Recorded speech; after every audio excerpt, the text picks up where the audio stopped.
Hello, good morning. I wanted to take an opportunity to show you my sprayer setup here that I did that helps me out tremendously. I use it to spray my pastures as well as to spray my fence line.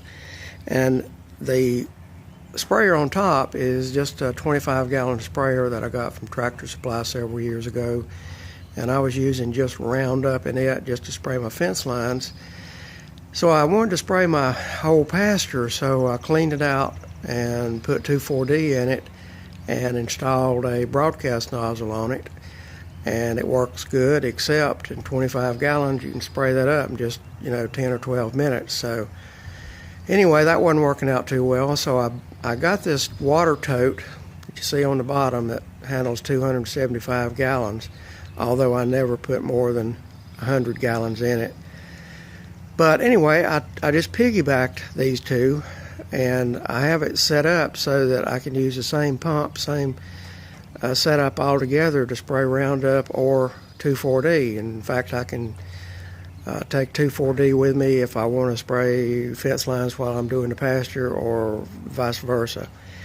So anyway, this is what it looks like. First of all, the broadcast nozzle is the heart of it, I guess you might want to say, when I'm doing my pastures. Depending on how high I lift this, and it's mounted on my forks now on my tractor, and if I raise the entire tank up high enough, it'll spray from 20 feet wide on down, depending on how high the tank is. So I've got a lot of versatility in that, and this nozzle is just great. It's like 19 bucks at Northern Tool, and nothing to hook it up. Just plumb it in, and it comes around to the back. You see the controls here. Okay, the wand that you see over to the extreme right of the screen was the same one that came with the little sprayer. So I took the wand off and plumbed it in here so that if I want to spray Roundup out of the top tank, all I have to do is turn this handle on, and these two handles, this one and the one over here, turn those off, and the only flow I get is out of the small tank, which is Roundup. And if I want to go back to 2,4-D to spray my pasture, I turn this one off, and these two, this one and the other one, they turn on, and that draws water out of the tank, which is in turn the 2,4-D.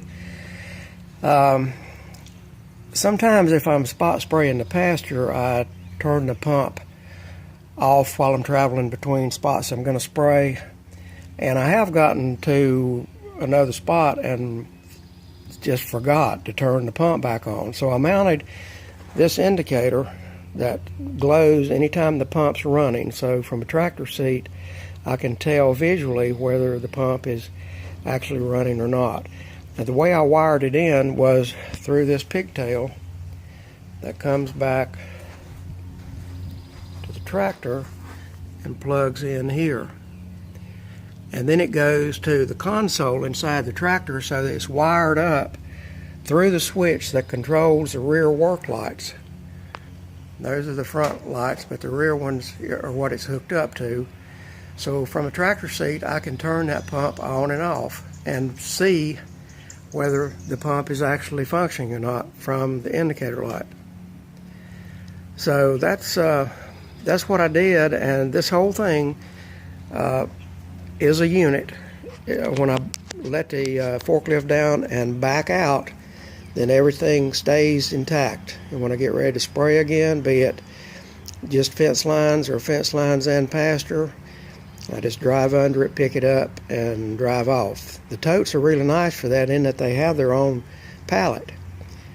So that's what I did to solve my spray problem. I didn't want to invest a lot of money in a boom sprayer, so that was the way I handle it. It's just really expense-free almost. I had the top tank, I had the pump, I had the wand. I bought a little bit of hose and some cutoffs, and the tank and the water tank on the bottom, and I probably got less than $50 in the whole setup. And I really like it. So if you'd like to do one, that's the way I did it. And appreciate any views or feedbacks. And we'll catch you later. Gotta go spray.